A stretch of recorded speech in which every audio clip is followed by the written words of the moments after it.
welcome to the Sustainability 100 Plus platform. I am Priyanka Iyer. As the AB InBev and Network 18 Sustainability 100 Plus bandwagon continues its journey in its second edition, in our quest to highlight some of the best practices and opportunities from states across India, we have arrived in Telangana in 2022 as well. This session is particularly focused on startups that are making a dent in the state, especially in sustainability businesses. As an influential state, Telangana contributes $140 billion in GDP and a per capita GDP of $3,200 to the economy in India. Numerous ecosystem enablers for startups and entrepreneurs such as VHub, T-Works, T-Hub, Rich Emerging Technologies TSIC, and Task have been established by the government to progress in this regard. To get a deeper look into the startup ecosystem, we have invited startups themselves that are also the social innovators from Telangana, and we deliberate on why sustainability is now the key driver for innovation. Joining us on this panel are Prem Kumar Vislavat, founder of Maru Drones, Shalini Sharma, founder of Sanshodhan and E-Waste Exchange, and Giles Barker, CEO of KisanHub.com. Thank you so much, all of you all, for joining us. Just to start off, uh, sustainability itself has a few constraints, and it can actually, on the other hand, serve as an impetus for companies to really think out of the box, think innovatively. What really inspired all three of you to really think differently? What is the problem that you set out to solve? Shalini, if you can start, because Sanshodhan focuses on ESG impact as well. What is it that you think was that you wanted to solve first? So it all started somewhere in 2018 when I was struggling with just disposing the electronic recyclable resources. And before that, I was studying at Oxford. I was at Columbia University, and always very much impressed with the cleanliness, the organized way the cities are in like US and Europe. So when after coming back to India, when I was looking that there are recyclable resources that need to be disposed, but there is no facility as such for where we can ensure the recycling. In 2018, along with the government of Telangana, I launched an e-waste exchange, tech-based model for businesses and citizens to channelize their electronic waste directly to the recyclers. So this model was continuing and was serving the citizens and businesses. We also realized in 2021 somewhere that recyclers are not very open for taking the recyclable resources from the citizens, and mostly the businesses are busy with their policy compliances. So in January 2022, we have also launched special wing completely focusing on ESG impact assessment and reporting.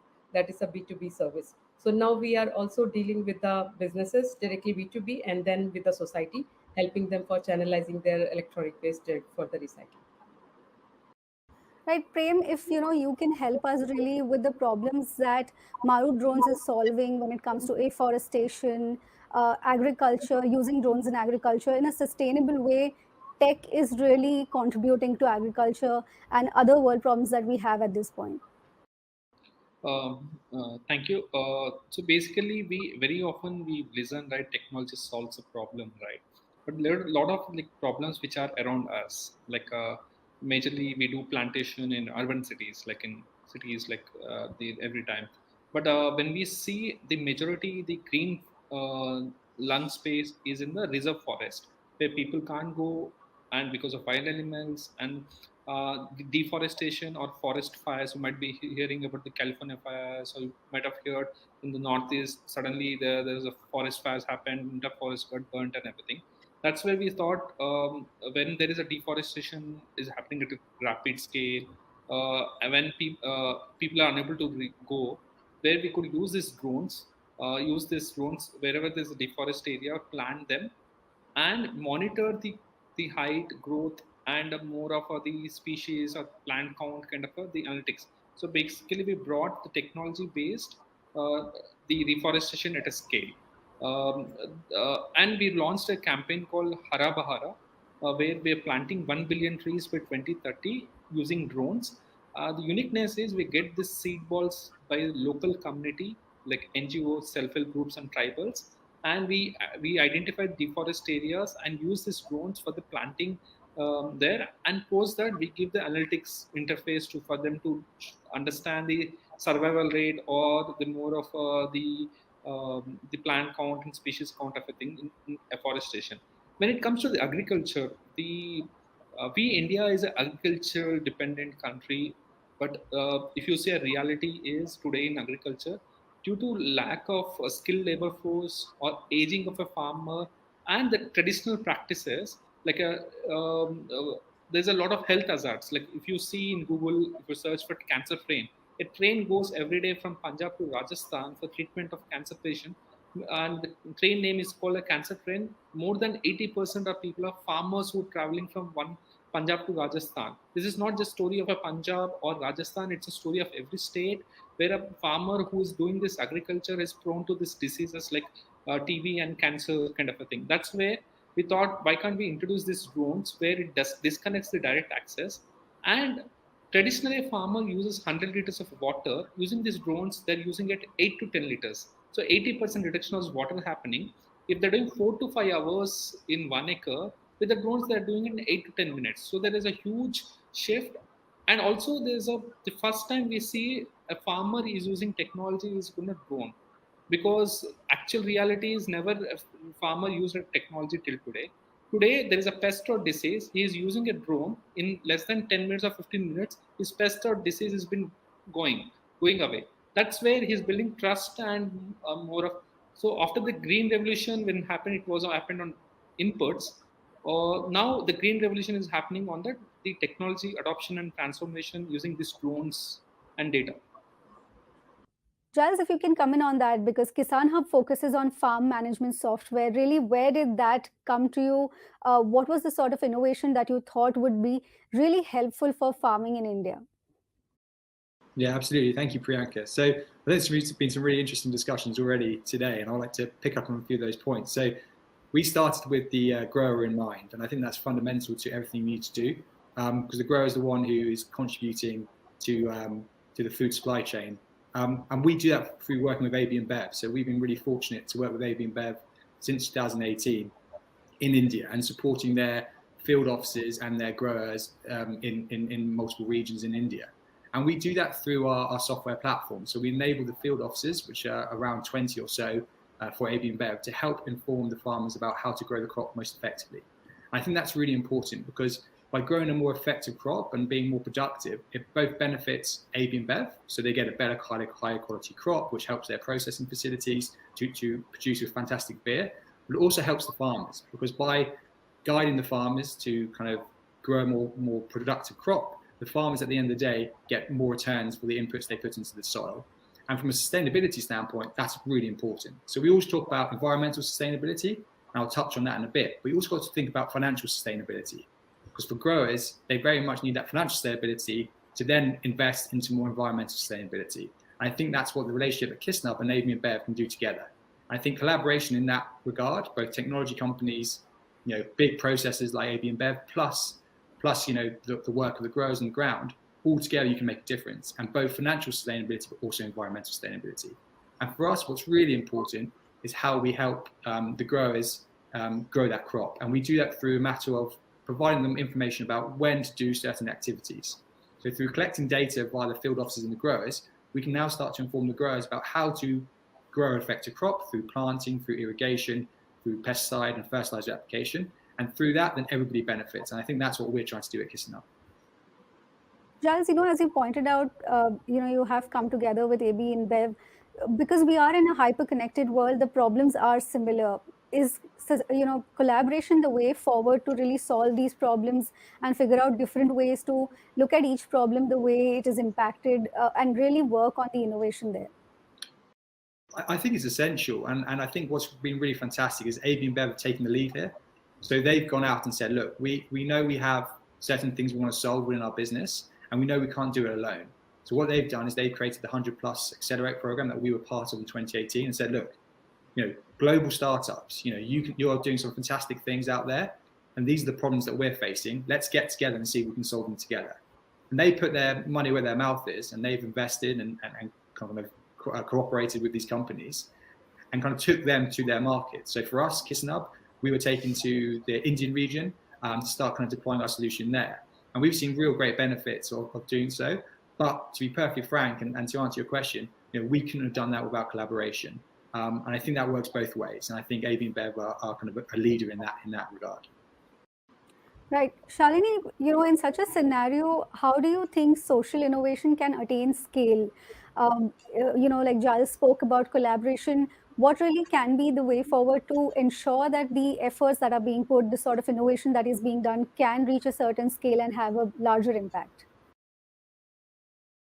I think definitely collaboration add quite a lot to these startups, because the startups are generally very limited, having very limited resources, and they are looking for scaling up.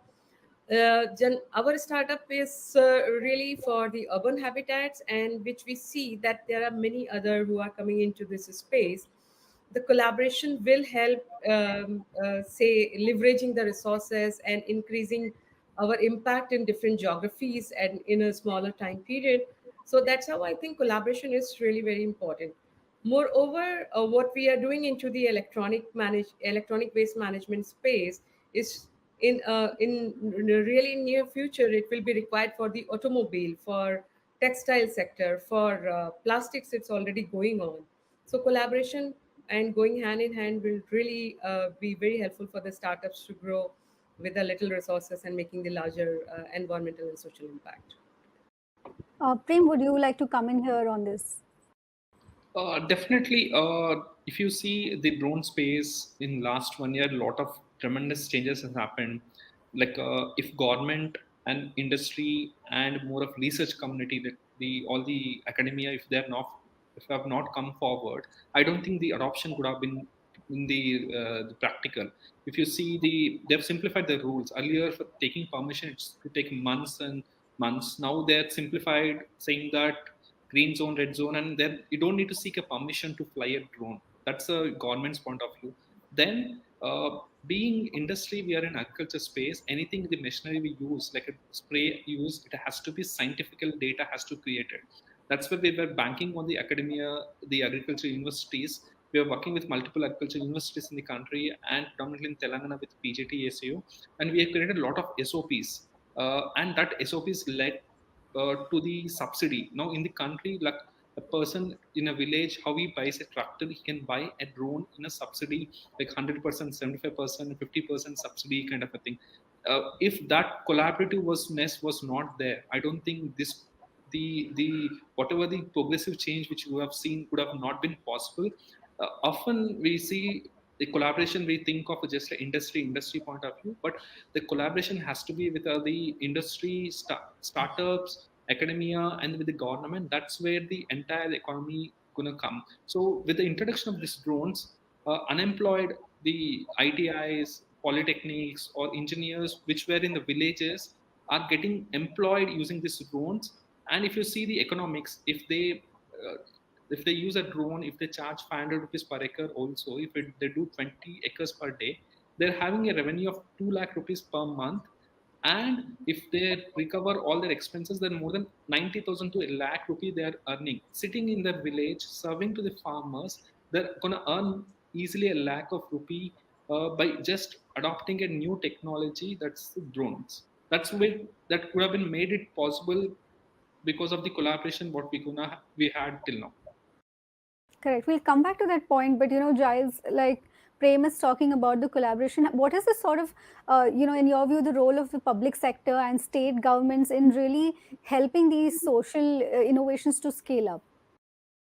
Yeah, I think it's a really great point, and I think Prem's kind of touched on it a bit already. But it does require kind of all collaboration from all areas, and I think states and local governments can make a big part through attracting top talent, and I think that comes down from education and universities. I think it's really important that they're driving kind of the educational quality in their area, because that attracts companies like ourselves and also innovators to come and start companies in that area, and by doing that, you also start to bring in investment. So it's kind of a self-fulfilling prophecy, really. So you get the education right, the companies start coming in, and then the investment follows. And then obviously that attracts more funding and more companies, and it goes on. And I think that flywheel is really important to get right. And I think you can see states and governments which have got that right, and that has kind of tremendously helped them and their local economy.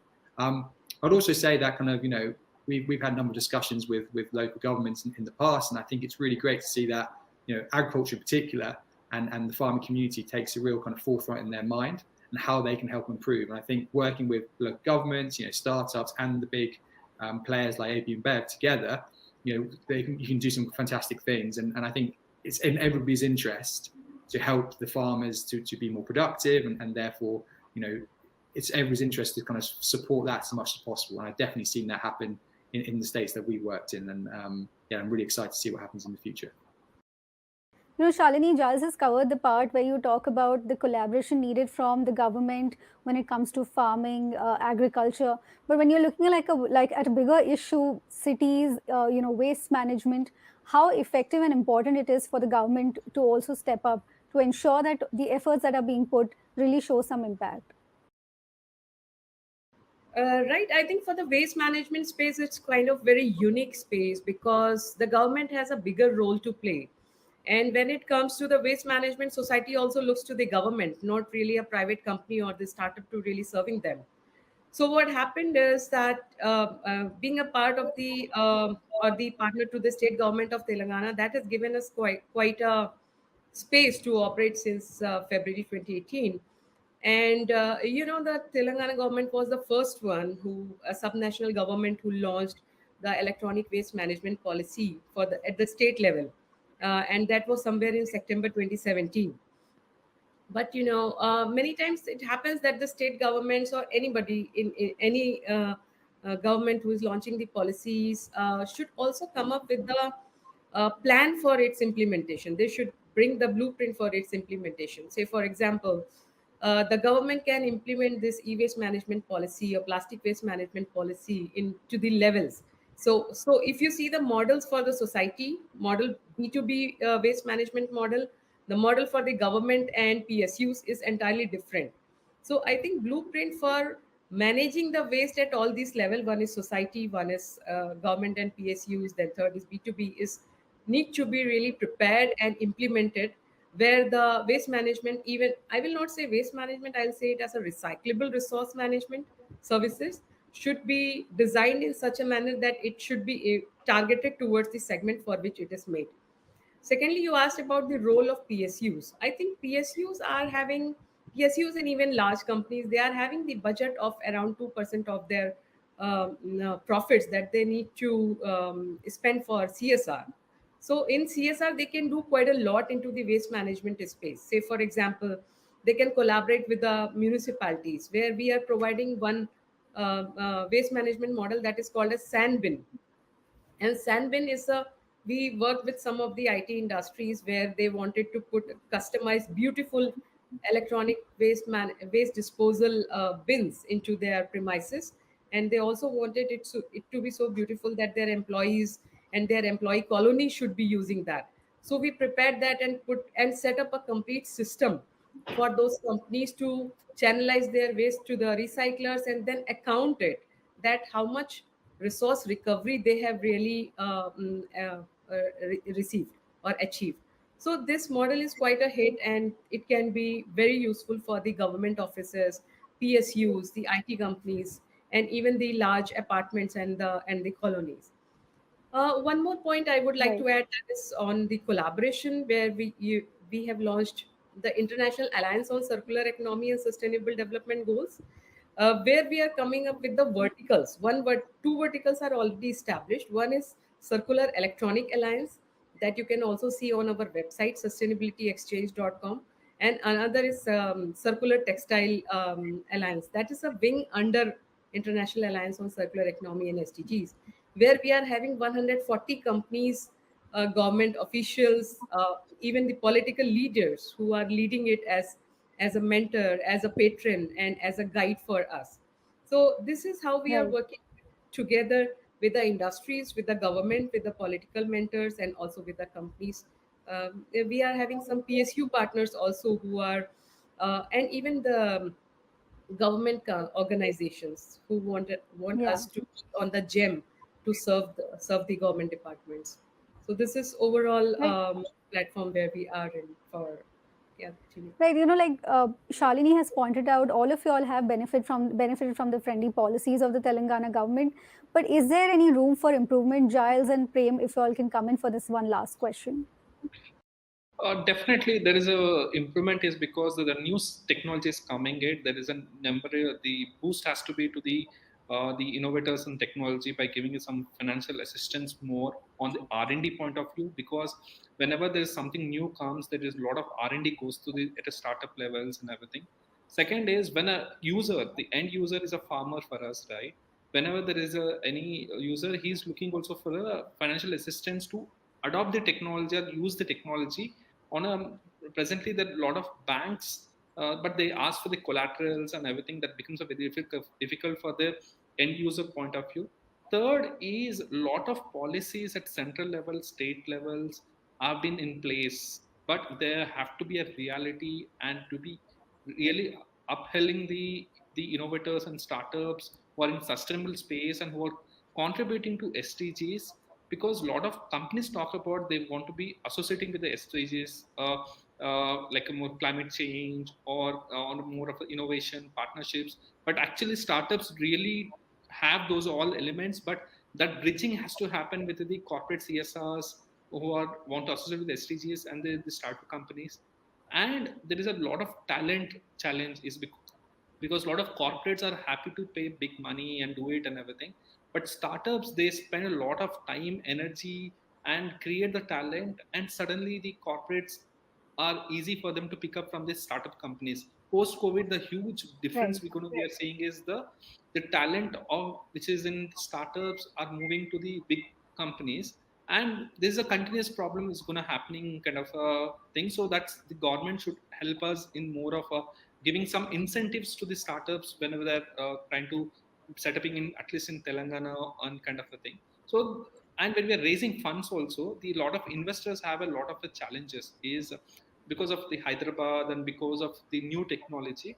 A lot of the Yeah. incentives are little more coming forward towards and speaking and awareness about it makes a huge difference for the startup companies like us. Correct. Giles, anything you would like to add? Yeah, I just want to reiterate some of the points that's been made by Prem there. I think, in particular, we have an organisation in the UK as well, and we've seen some of the fantastic kind of tax and breaks incentives that they apply to startup companies around kind of R&D tax credits. So every time you do some innovative work and you spend money in terms of engineering time or resources or data feeds, the UK government will help support that through kind of R&D tax credits, which is fantastic incentive to help promote kind of productivity and entrepreneurship in particular segments. Along with that, I kind of completely agree around investment. Another thing we've seen that's worked really well in the UK is for early stage investors, they get kind of tax breaks if they invest in certain companies of a certain size. They get tax break off their annual tax bill. And I think those kind of things can really help kind of accelerate the innovation, which is already happening. You know, you can see here that there's loads of innovation around on this call. But if you can start accelerating that through helping through investment, also helping through making it more effective to kind of invest into innovation and new ideas and new concepts, and then that can really help promote these companies and then help create the local economy even better. So I think it's all working together, and the government can play a big part. All right. So on that note, we are out of time. Thank you so much, Giles, Prem, and Shalini for joining us. Clearly, sustainability can be given an impetus through technology. Coming together, collaboration is the key, and a lot more space for improvement. Thank you. Please stay tuned. Coming up next, a panel by Network 18's Maria Shakil, drive breakthrough impact on the SDGs through new mindsets, business models, and disruptive technologies. Stay tuned.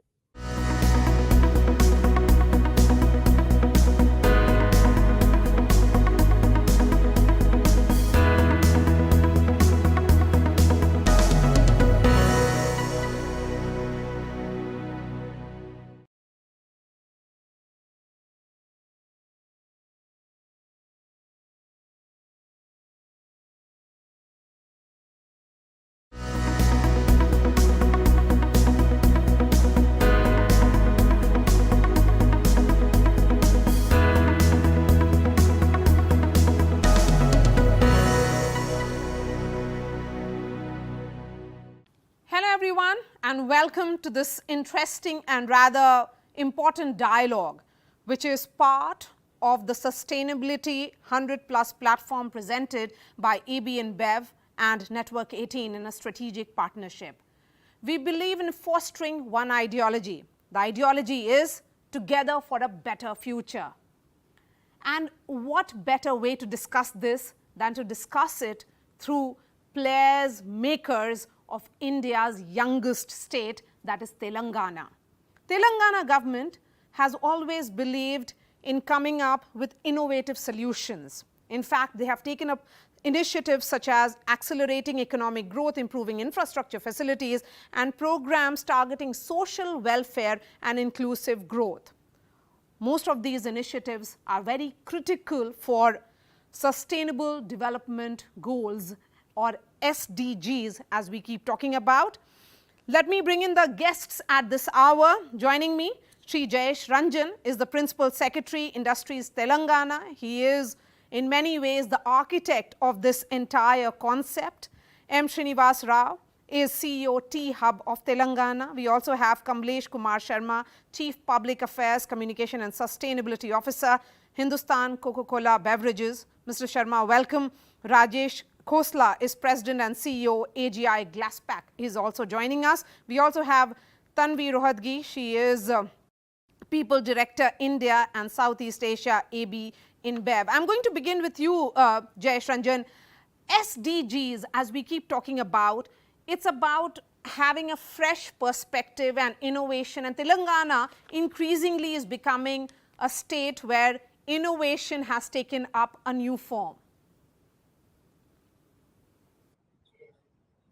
Yes, Maria. First of all, thank you very much for putting together this show and inviting us to share our state's perspectives. You are absolutely correct that in the last 8 years of its existence, Telangana has been creating ripples in the world of innovation, things which people would talk about only for the Silicon Valley, etc., are now also spoken in the same breath in our country. And the reference point is of Telangana, is of Hyderabad, how we have succeeded in creating world-class institutions like the T-Hub, the V-Hub, T-Works, Task, and so on and so forth. But the whole purpose of this breadth of institutions is to create a culture of innovation. But the specific answer to what you have asked very directly is that we want innovation to be targeted to solve some of the most pressing pain points of the people. See, innovation for innovation's sake, innovation for valuation's sake, innovation for commercial benefit are also fine. It's not that I'm looking down upon them.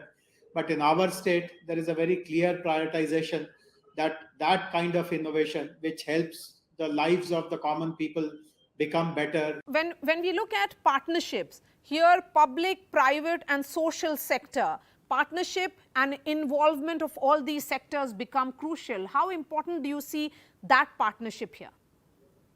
No, absolutely. So my colleague, the T-Hub CEO, is also in the panel, and I'm sure you'll also ask questions to him. But I can give the example of T-Hub itself. So while the government has played the fundamental role in visualizing an institution like the T-Hub, putting money where our mouth is in building the beautiful facility of T-Hub, but the entire operations of T-Hub are run in a PPP mode. And there is one other critical element of the partnership, which is the academia.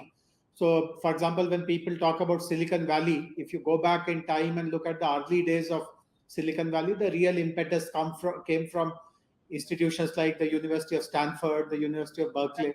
We have more or less emulated the same model. So ISB, Triple IT Hyderabad, Nalsar Hyderabad, these are the founding institutions of T-Hub. We also have brought in lots of corporate partners. In fact, there are more than 3 dozen corporates who participate in innovation programs. They tell us about their pain points, their challenges, which we try to solve or co-create along with the corporates using T-Hub as a medium. And after a while, after T-Hub was well established, we have created another institution which looks at innovation which is happening at the grassroots.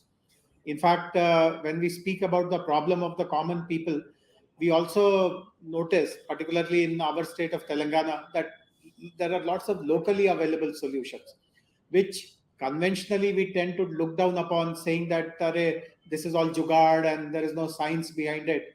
There could be jugaad, there could be some lack of refinement in those solutions.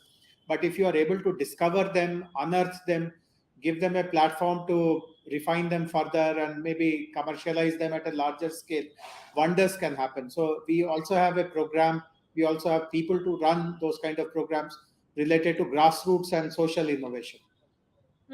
You are essentially talking about vocal for local, and rightly so.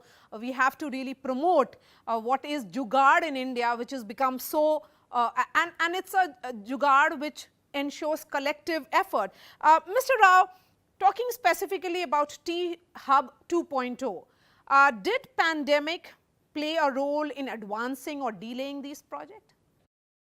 So I think I'll have to give you a nuanced answer to that. Yes, it did. So as you know, T-Hub 2.0 was launched on the 28th of June, just a little over 2 months ago. It was a little delayed. The construction of the building and the physical infrastructure got delayed a little bit. But having said that, from a engagement in terms of our programs and all of that, I think we did a lot of things during the pandemic to pivot in terms of, many of our programs earlier prior to the pandemic were largely physical in nature. So I think in terms of actually, this whole word of digital transformation, right, which is now very much in vogue, that's something which I think T-Hub adapted to in a big way. So we are now, all our programs, even now as the pandemic, becomes more like an epidemic, we've actually now figured out how to run these programs in what we call phygital mode, a combination of physical and the virtual mediums. So to that extent, yes. And then of course we also ran a number of programs. We had a program, for example, called Rejig during the height of the pandemic, which is how do we help our community, which is our startups, our startup founders, etc., actually figure out how during the very challenging times of the pandemic, how can they sustain, how can they stay afloat, how can they tweak their business models, etc., to not just survive but also revive and thrive. So that's something which I think we very proud of. Yes, let me take that thread of communication forward with Mr. Sharma. Mr. Sharma, Coca-Cola has been the real story in terms of innovation. For a large, truly global company such as yours, what does this permission to experiment actually mean, and also does it have a trickle-down impact to local markets or innovations? Hi, Maria. Hello, everyone. Again, thanks Network 18 and AB InBev for putting this together. A couple of points, Maria. First is that we are amongst the top 5 FMCG companies in India, and hence by scale, we consider ourselves as an ecosystem. If we were to think ourselves as a corporate, then the scale of innovation that you spoke about won't be possible. Now, we try and leverage global wisdom, as you called out rightly, that we are a global company. But there's loads of local ideas that come through in our country, probably some of the most innovative ones. So what we try and do is we try and harness the power in 3 ways. One is we can have some ideas, and then we look at pushing those down and co-creating them with our ecosystem or building on them. That's one. Second is sometimes we just have a problem definition and we get our local large ecosystem to come and weigh in on those problems and suggest solutions, which mostly are innovations. The third way in which we deal with this is we have a lot of knowledge garnered over a number of years, and we are experts in certain areas. So we try and share it liberally, which is actually quite contrary to the way organizations and corporates in the past would run. We would hold things together and just say, this is my copyright, this is my patent, am I going to share it? No, it's become the other way around. And a quick example in the context of what we are discussing is under the guidance of Jayesh Sir, we recently signed a memorandum of understanding with the state of Telangana, where we are sharing with industries in Telangana how to go about doing solid waste management, because we have considerable expertise in that area. How to do water stewardship and water replenishment, again, an area of strength for us. And third, how do we build skills for 10,000 people in a way that they become employable?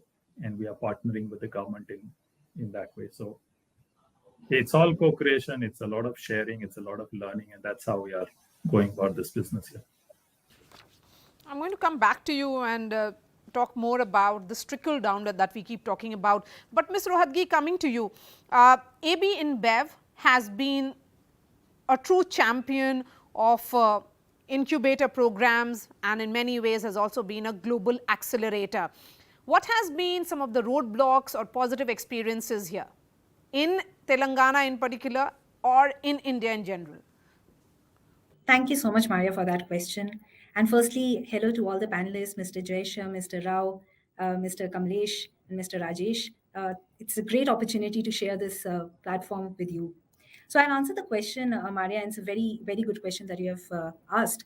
We have had a very encouraging response from the Indian startup ecosystem to our accelerator programs. Innovation is at the center of the Sustainability 100 Plus Awards that we recently launched here in India, and are also soon going to launch in Vietnam. And both programs are focused on driving innovation in sustainability and social entrepreneurship. Our target is to work with startups to build scalable solutions addressing industry challenges across different stages of maturity. And this is important because it enables us to also engage across the ecosystem and work on some great transformational ideas. I'm hearing the T-Hub, the local ideas that all the panelists are sharing, and that's very much what we are also espousing towards. To answer the question on roadblocks, I think two most important roadblocks that we have seen. The first one is on the lines of biggest challenge around the fact that sustainability related startups is scalability. And typically the products are available at a premium, and which makes it all the more important for these startups to understand their mid to long term visibility on the incoming orders so that they can develop the belief and capacity to scale this operation. The second one I would say is on the different ways of working, because corporates mostly have very set processes, but with the startups, you are still in the trenches and trying to figure out the processes. But at the same time, I think despite these roadblocks, we have had very good positive experiences. And if I were to name a few, we are working with one startup, Freight Fox, which helps us develop a live carbon emissions tracking module for our logistics vertical. Similarly, we have a satellite-based crop operating monitoring module.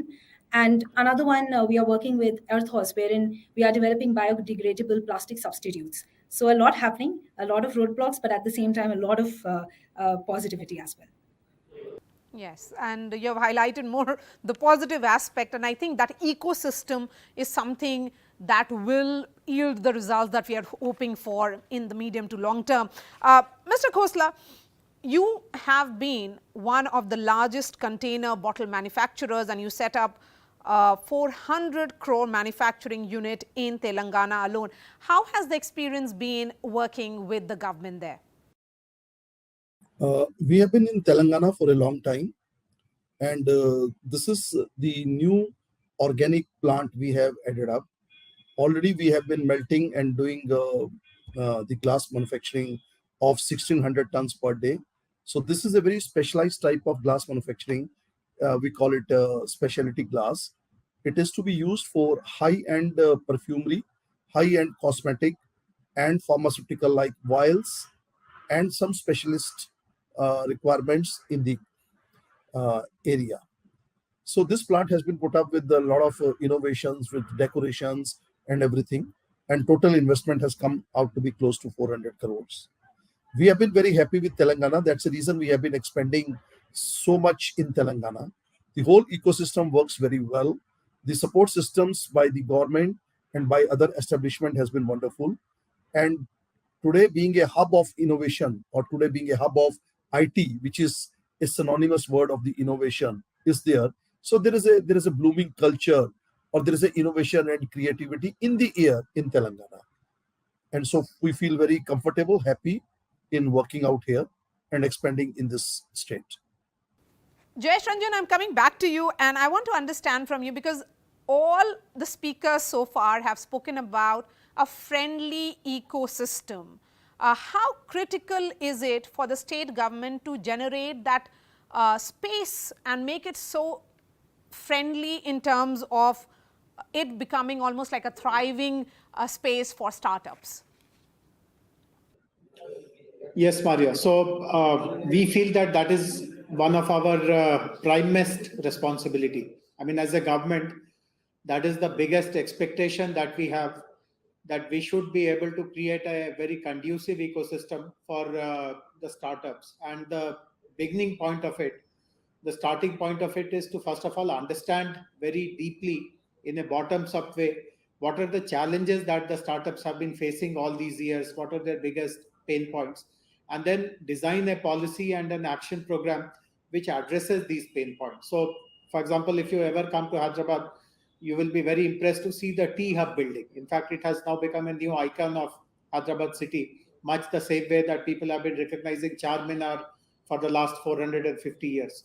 Now, a lot of investment has gone in creating that building, but it has been done with a very clear purpose that let startups who want to be in the heart of the happening part of Hyderabad, where all the tech companies are located, knowledge companies are located, they should also be able to find affordable real estate there. They should be curated properly, mentored properly. So all that has been happening by the government creating that facility. Another problem which the startups bring to our notice quite repeatedly is the fact that acquiring their first customer is the biggest challenge. While they may have brilliant idea, brilliant products, brilliant solutions, but because the world is so competitive that to identify the first customer becomes a problem. So Telangana government perhaps is the only government in the state, in the country so far, which has a policy that if you have a solution which is of relevance to the government, I will procure it bilaterally. So the government guarantees that we will be your first customer. And obviously, we activate this policy for areas which are very important for us. And these are obviously areas relevant to SDGs. So any startup which has a solution which is focused towards SDG, of course, I must clarify that when I say any startup, I mean only the homegrown startups who are incubating in Telangana, in Hyderabad. This facility is available to them. And again, I feel very proud to share with you that in the last 8 years, more than 50 plus startups in the state have benefited from this policy. The government has given them the first work order. We have opened the door for them. And because of that, they have now been able to really scale up and expand. And Jayji, SDGs also brings with itself new set of skill sets and space for creating new kind of jobs in long terms, particularly because of its 17 goals. How as a country can we really rise up to it and ensure that this opportunity is within the reach? Yeah, absolutely. So completely agree with you that when we are fostering innovation, we should also ensure that skill sets are available to match with what your aspirations are. And just as we have a T Hub or a V Hub or a T Works, we have another institution, an equally important institution for skilling in the government, which is called TASK, the Telangana Academy for Skills and Knowledge. And TASK is one agile institution which actually keeps pace with what kind of new jobs are getting created. So, for example, one of the important SDGs is bringing your carbon footprint down, and many states are doing it in different ways. One of the important ways in which states are doing so is to introduce aggressive and very implementable electric vehicles policy, EV policy. So Telangana also has a very progressive EV policy, but we also are one of the few states which has started working in tandem with the EV policy in creating enough number of skills across the range. See, certain skills are very kind of rudimentary. You don't need to be a PhD to tackle those skills. So right from very basic skills to very advanced kind of skills, there are certain skills which can work in a rural area or an in situ location. There are certain skills where a city like Hyderabad needs to be your catchment. So I completely agree with the thrust of your question that skills have to match up with what you intend to achieve through innovation. And if there is a severe skill gap, which we do notice in many sectors, then your ambitions will remain just on paper. They will not really get fulfilled. Yes, they don't get realized if it's only on paper there. And Mr. Sharma, government as first customer. The idea is, of course, that Telangana is giving preference to those who are the homegrown startups or incubators. Is this an idea, would you say that a time for which has come, it should be implemented across several states, should really rise to the occasion and give preference and become the first buyer, the first customer? Oh, yes, absolutely, Maria. It's a big relief. I mean, let me just phrase it differently. You laid it out when you said Telangana is the youngest state in the country. It may be so, but it behaves in a very mature way.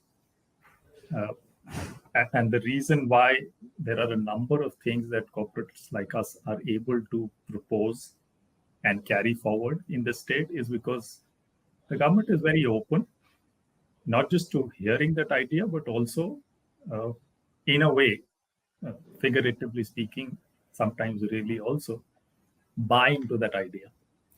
So when I'm citing an example of a factory that we are going to set up in the state of Telangana. This is our second factory. There's already a big one in close to Hyderabad, place called Aminpur. The new one is coming in the new food park that's been set up. When we proposed to the government that we aim to employ 50% women on the shop floor in this new factory, they were all for it. So on one hand, we are saying one of the reasons why women do not work in factories conventionally in India is because there is a notion, it's also reality in a way, that it requires physical skill. So when we propose that we will take physical skill out of the equation, we will make it a fully digital factory, such that most things are automated and employees only have to supervise. You could well imagine how the state reacted to it. So we are setting a largest factory in Telangana with that in mind. It's a factory that we will set up with sustainability at its core and then everything built around it. So Jayesh spoke about EV and those things. Those things are being built in right from day one in that factory. Charging points, things as small as charging points, LED-based lighting, enough sunlight to penetrate the factory. Green and renewable energy will be used. We aim to start at 50 and then scale it up to 70% of green energy. Those are ideas this government is very open to, and it goes all the way to back us up. That's a big help. Yes. And Mr. Rao, what role have you played in driving the investments for the innovation ecosystem? In the sense that you've spoken about T-Hub 2.0, and what are the lessons that other states can replicate from Telangana? Sure. Thank you, Mario. I think two parts, so I'll very quickly give you a simple framework we put together. So we call it the 6M framework. So it's about access to markets, access to money, access to mentors, access to talent or manpower, the motivation, mindset, and methodologies. This is what we are offering to our startup ecosystem. And from a capital standpoint, I think there are multiple things we are doing. First is we have a Telangana government-supported fund called T-Fund, where we make early-stage investments in startups. We are also part of the Startup India Seed Fund. Plus now in the new building, which is incidentally, I think Jayesh Garu mentioned it, and I'll reiterate it again, is the world's largest incubation center. We have close to, at this point of time, we have 235 startups in the building. And at full capacity, we'll have close to 700 plus startups working out of the building. So obviously capital availability is a big requirement. So what we've done is we've created something called a VC zone. So at this point of time, 8 large VCs are actually physically operating out of the building. So we are removing essentially the intent is to remove the friction, make it a lot easier for entrepreneurs to be able to reach out to these VCs, and parallelly, the VCs to get exposure to all the innovation happening in the startup ecosystem, right? So that's what we are trying to do. And the intent is over a period of time, our focus is obviously on building not just unicorns, as Jayesh Garu said, not just valuation based, this is not just a metric valuation driven metric game, but also on creating many startups which solve problems at scale and address issues critical to around, for example, sustainability. So, for example, we have a sustainability center as part of the Atal Innovation Mission. So we have startups working around waste management, around clean energy, around mobility, and so on. And many of them are now in the process of raising their seed rounds of funding, facilitated and supported by TIA. And Tanvi, diversity and equality, I would say it's one of the most, both of these are very underrated SDGs from a business profitability point of view. But these are very essential, because the point that was made by Mr. Sharma of providing women 50% women working on the floors, it is an indication of how things are changing and diversity is becoming the focal point.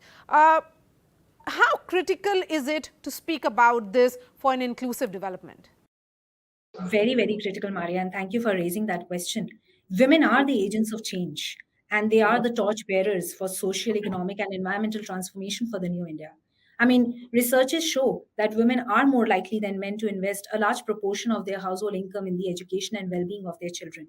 And which is why it was all the more important for us to craft the Women's Entrepreneurship Project, which is a strategic initiative implemented by AB InBev India in geographies and for communities around its manufacturing operations in the country. And we are doing this in close coordination with National Skills Foundation of India as the NGO and implementation partner. We have already implemented this in Telangana, Haryana, and Karnataka, and the next phase of expansion is coming in Maharashtra and Uttar Pradesh. And what effectively this program entails is that we identify hyper-local viable traits that interest the region's population, and then we assess the profitability and economic potential, reach out to the communities, and then we start training the women entrepreneurs on skills which are technical. And after the training, we also put them through this fast track entrepreneurship development program, which is conducted to accelerate the women's economic empowerment journey. And everything under the sun is help to train them around the business plans, how to pitch for funding, on the credit, and also skills such as marketing and PR skills. In Telangana alone, 103 women entrepreneurs have been incubated across 5 trades, such as tamarind food processing, goat rearing, flower cultivation, and pigment extraction, tailoring and embroidery, beautician services. And another 900 have been trained and are equipped with the necessary skills for employment in these trades. Yes, and more power to you for those efforts. Certainly, anywhere there is scope for women to grow, I'm all for it. So, Tanvi Rohatgi, hats off.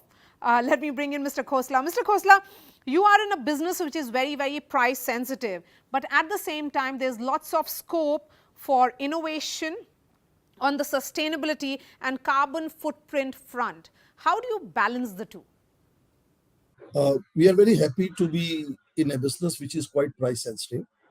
To be very honest, what happens is when you talk about this type of innovation on a sustainability or a creativity in a sustainability or some few steps in a sustainability development or on the environment, sometimes it is a voluntarily, sometimes it's a compulsion.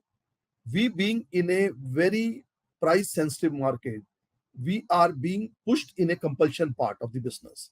And when there is a compulsion, there is a lot of pressure, there is a lot of force which goes behind to move fast in that direction.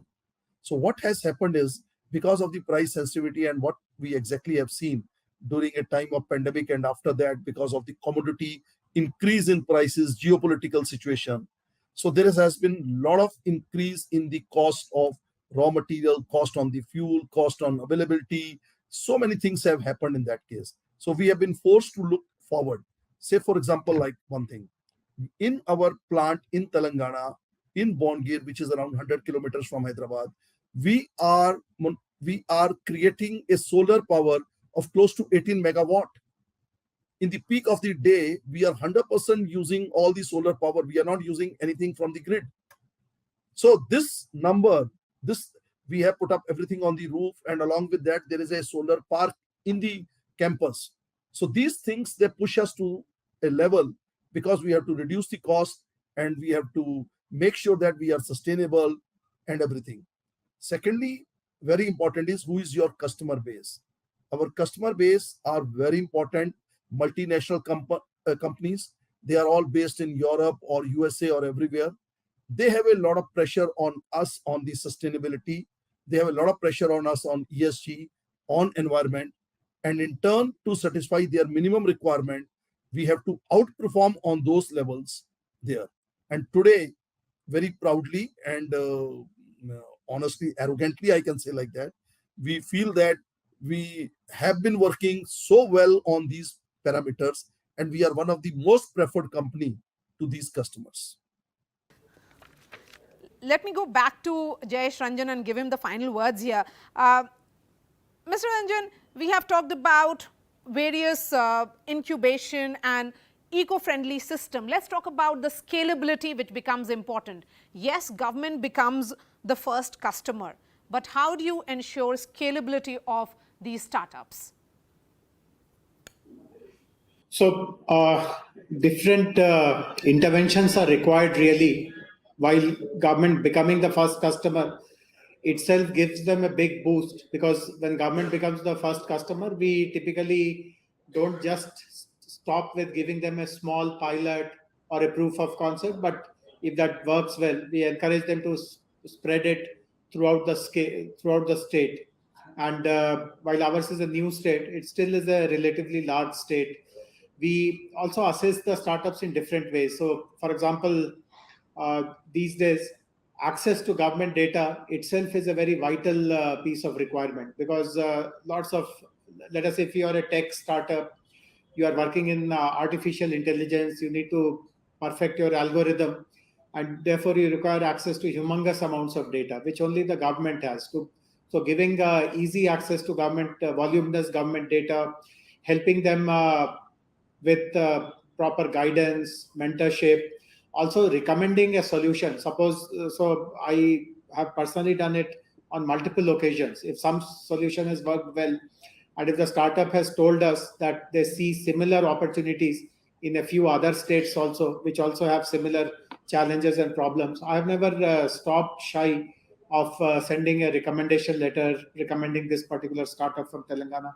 And I know that on some occasions, they have actually been able to spread their wings to other geographies in our country as well. So scaling up is important. And as my colleague, Mr. Srinivas Rao pointed out, helping them with funding, because one very critical requirement to do something which you are doing at an X level and bring it to, let us say, 5X or 10X is also that you require to build a bigger team, you require bigger access to capital, and so on and so forth. So we do provide help in every possible way.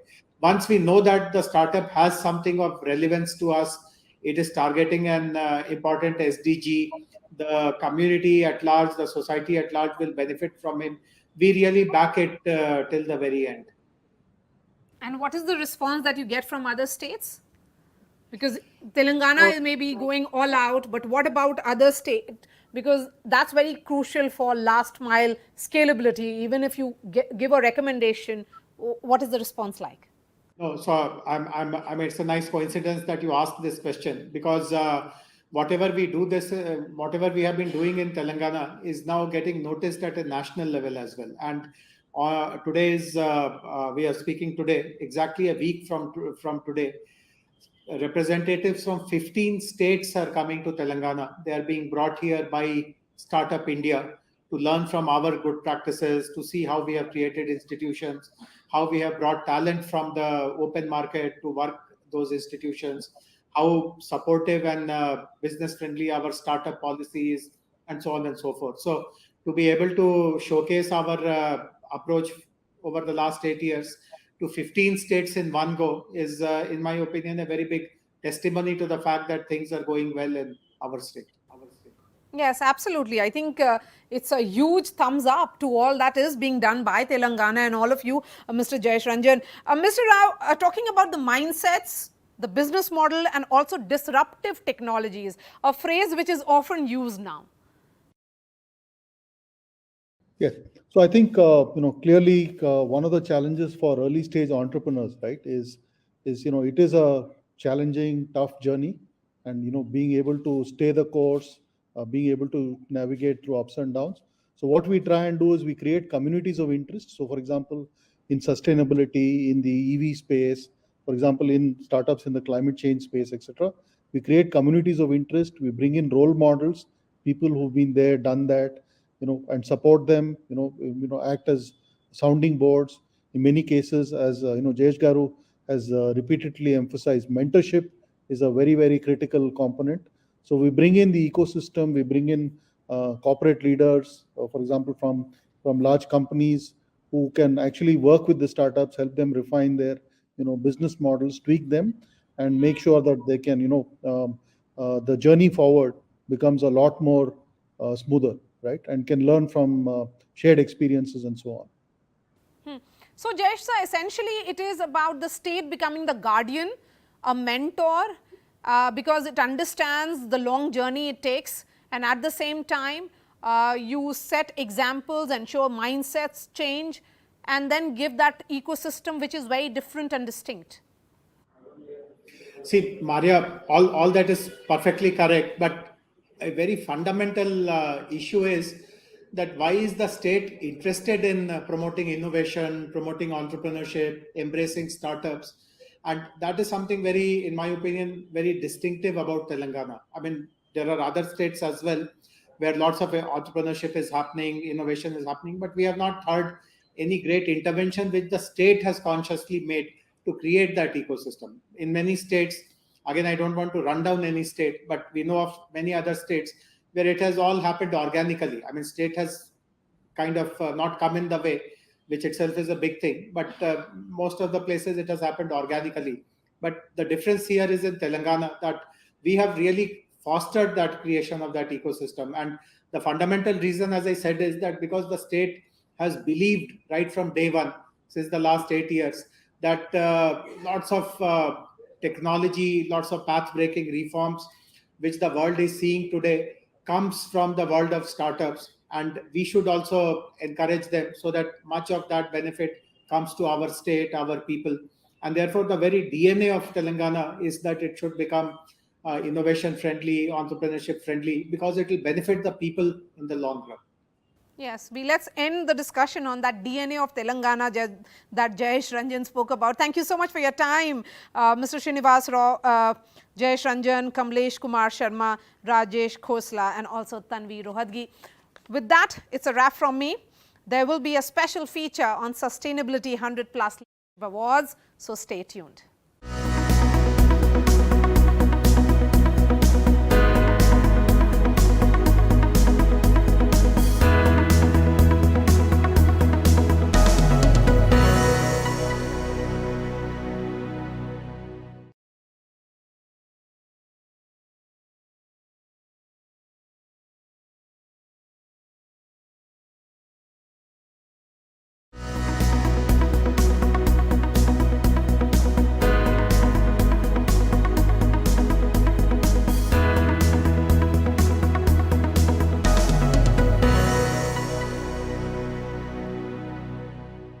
Welcome back to the Sustainability 100 Plus platform, and I'm Ruchira Sharma. As you all know, we have been gearing up for the Sustainability 100 Plus Awards to be conducted at the end of the year.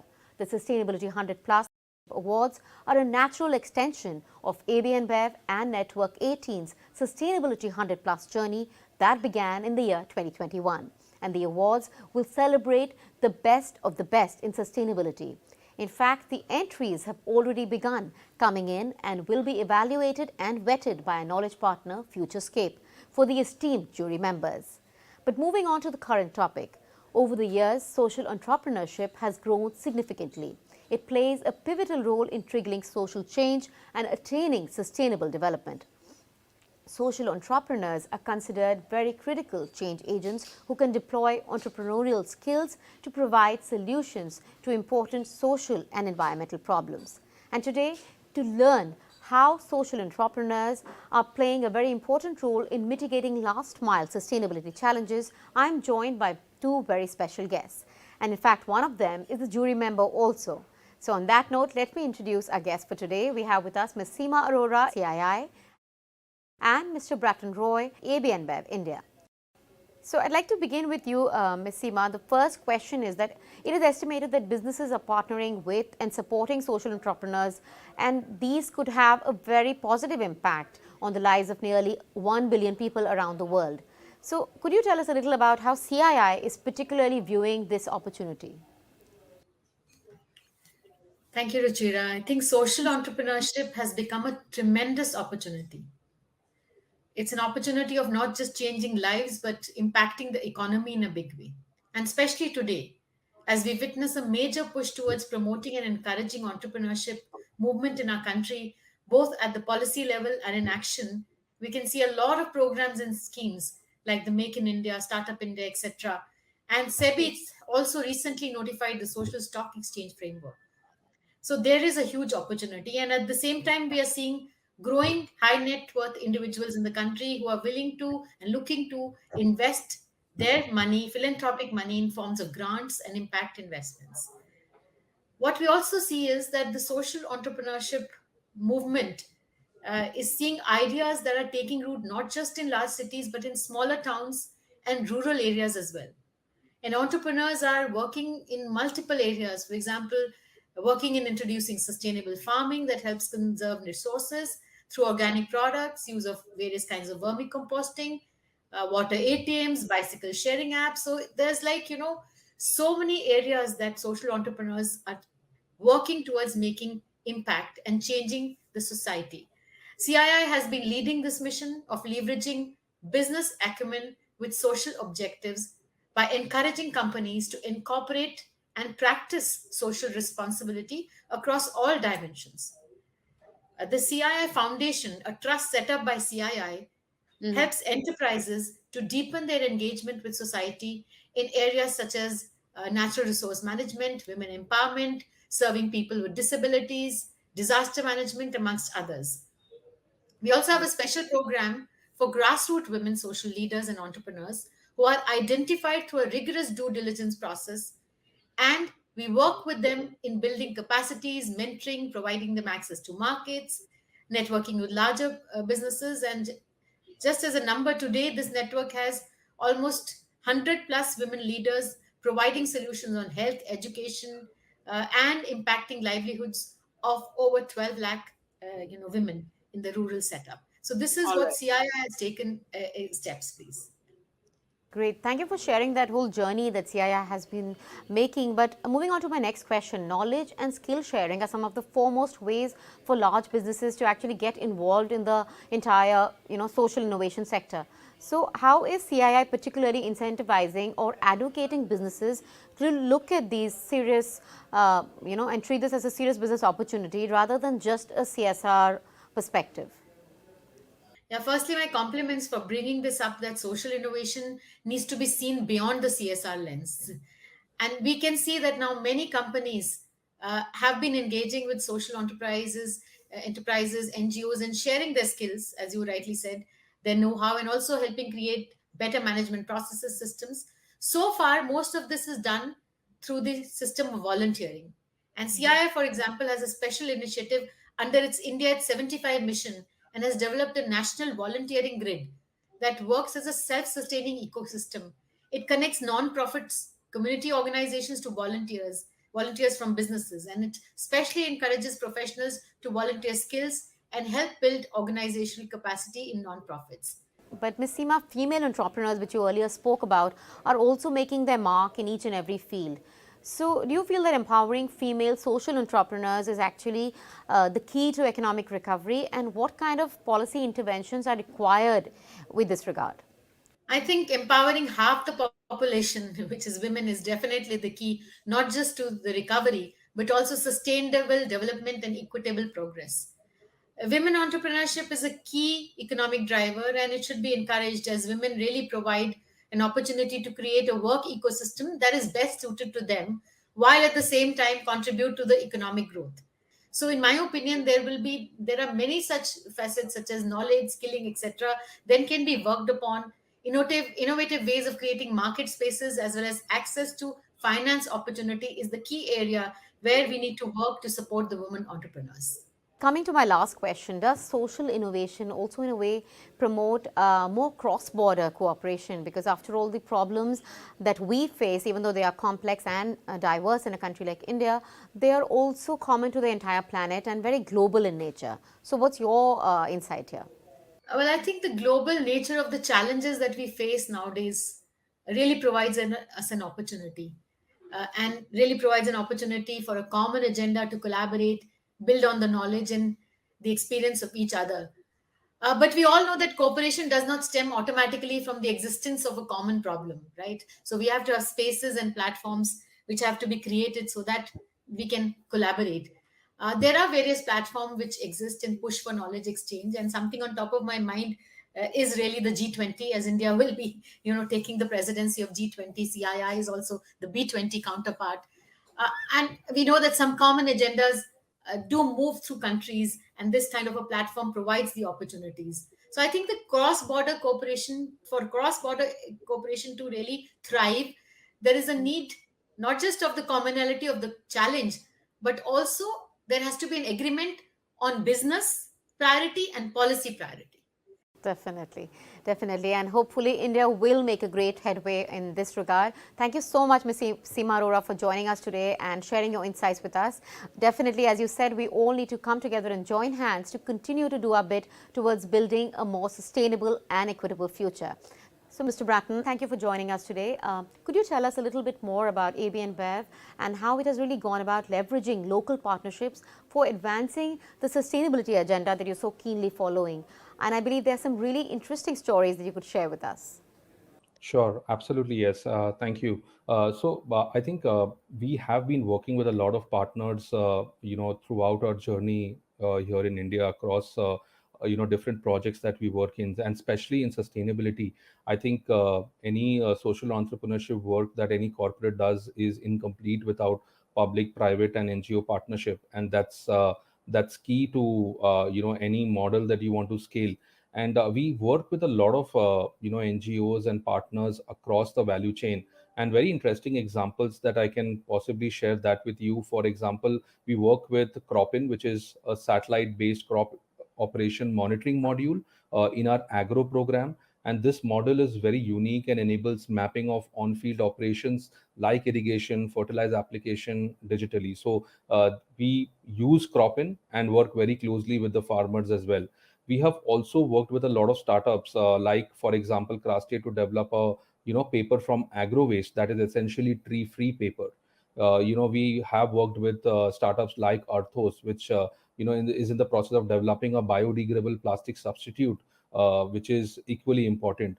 But in our logistics supply chain footprint, we also work with startups like FreightFox, which is developing a live carbon emission tracking module for our logistics program. So this is one of a kind solution that allows us to manage operations with real-time visibility on the environmental impact. So I think without working with startups who are at the heart of innovation across our value chain, this particular journey is incomplete. And any social innovation program that we run throughout our sustainability value chain, we seek startups that are working in each of these work streams and accordingly collaborate to come up with the best possible solution. Well, business owners who really aim to stand out in the social sector have to develop and deploy very novel approaches to addressing broad critical issues. So could you tell us a little bit more about how do you approach this and how are you giving back to the communities that you're working with? Does profitability ever come in the way of some of the welfare work that you're doing with the communities? Yeah. While I think sustainability and community empowerment should be part of is part of the business in a big way, but I think profitability and the community empowerment work or the social innovation work that we are doing should be looked at separately. Profitability never comes in the way when we undertake any initiatives across our community.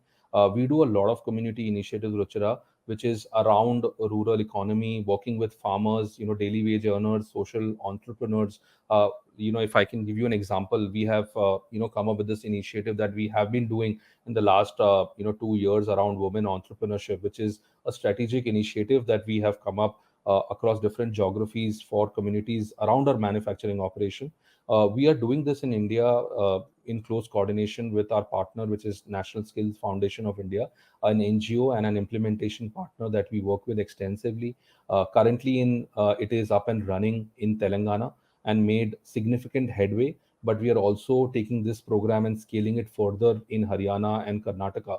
And when we work in this women entrepreneurship project, what we do is we do a lot of counseling, a lot of understanding on what are the community needs, in the community where we live and work, which is largely near to our breweries. What are the women in that locality wanting to undertake work on? What are the program that hyperlocal program, the trades that interest this particular population? So we do an extensive study by third party experts, and the profitability and economic potential of these trades are then made aware to communities, so that while your interest can lie in any of the trade, but does this actually make an impact in the region where you live, or will that generate economic empowerment for you as an individual?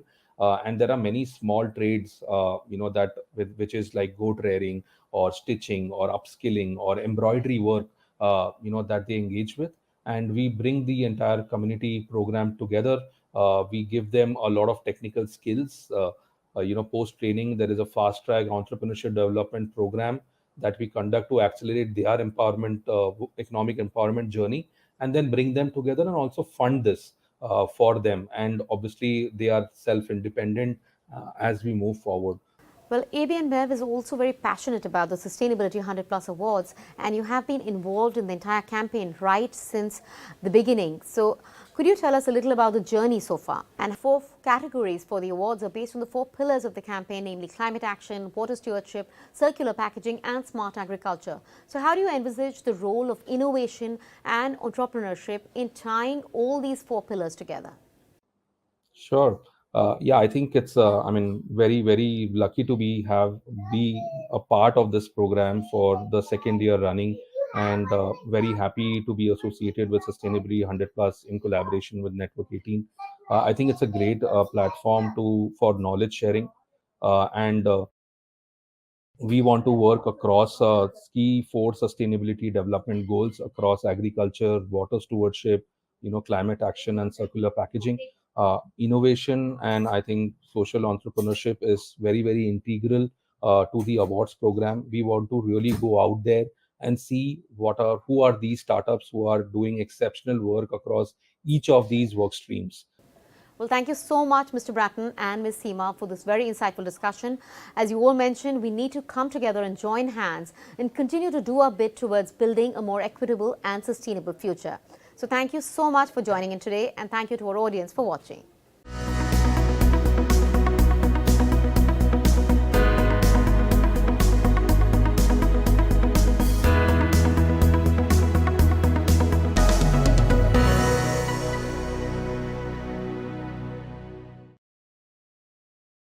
Hello and welcome to the Season 2 of Sustainability 100 Plus Masterclasses.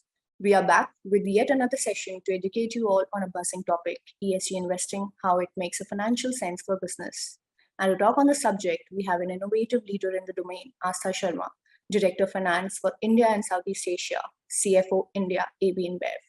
Astha is a seasoned business finance professional with experience in leading manufacturing industries. She is strategic planner and business partner focused on protecting companies' revenue, profit objectives, and achieve financial control along with sustainable business growth.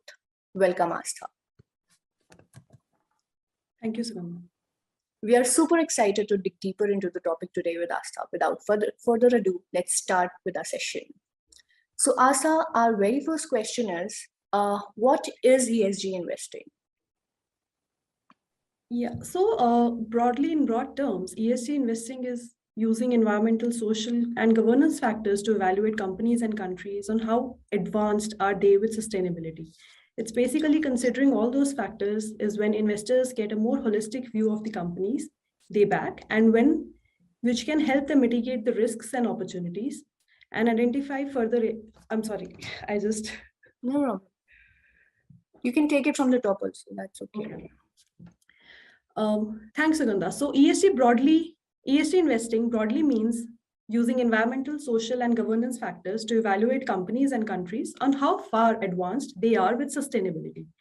By considering ESG factors, investors practically get a holistic view of the companies they back, which can help mitigate the risks and identify more opportunities.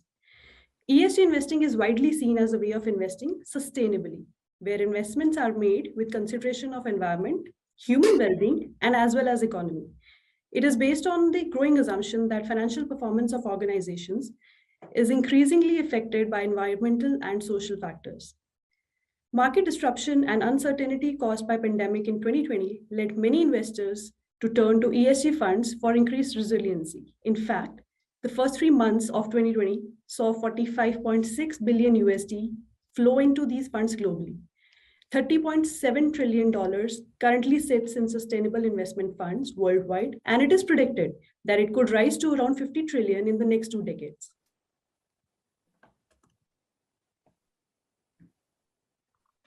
Okay.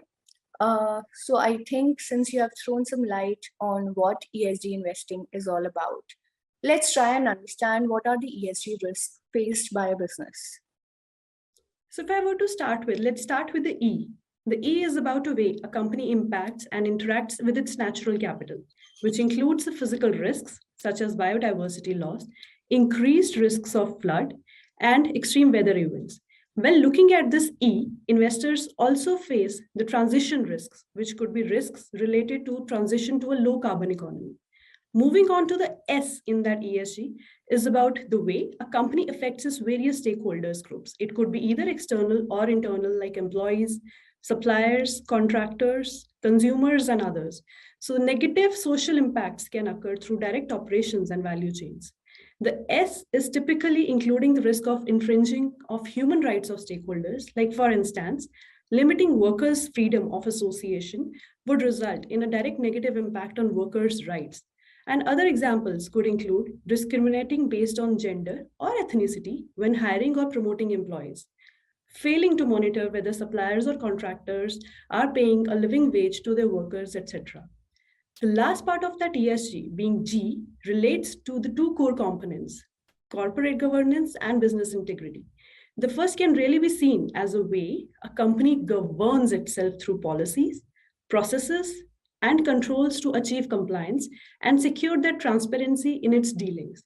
Business integrity, on the other hand, is about a way a company steers clear of corruption and bribery, avoiding openly engaging with politically exposed persons, which may pose a reputational risk to the company's brand. Thank you so much, Astha. Like you have detailed out so beautifully about the risk faced by a business.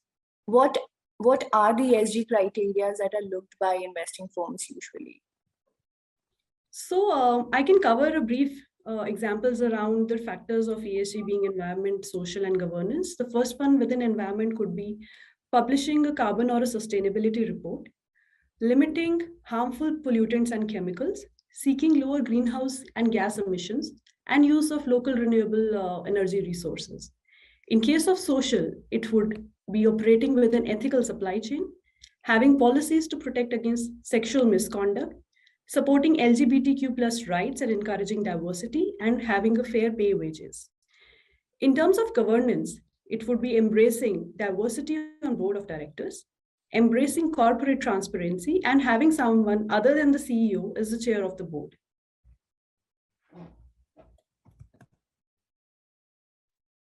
And lastly, coming on to our final set of questions, what are the benefits to the investee from focusing on ESG criteria? I mean, there are a number of benefits, but just to list a few, ESG investments may help a company deliver outperformance in the market. It has the potential to help the environment and help solve climatic changes. Understanding and managing a portfolio risks with strong governance and ethical companies could be one of them. And I think with this, there is increased consumer visibility and loyalty and transparency towards our operations. And it's just another way of giving back to the community and promoting the social responsibility. Thank you so much, Asta, for sharing with us the insights on ESG investing. It was really a wonderful session and an insightful one too. I hope our audience enjoy it, and we'll come back soon with another masterclass session. Thank you. Thank you, Sugandha.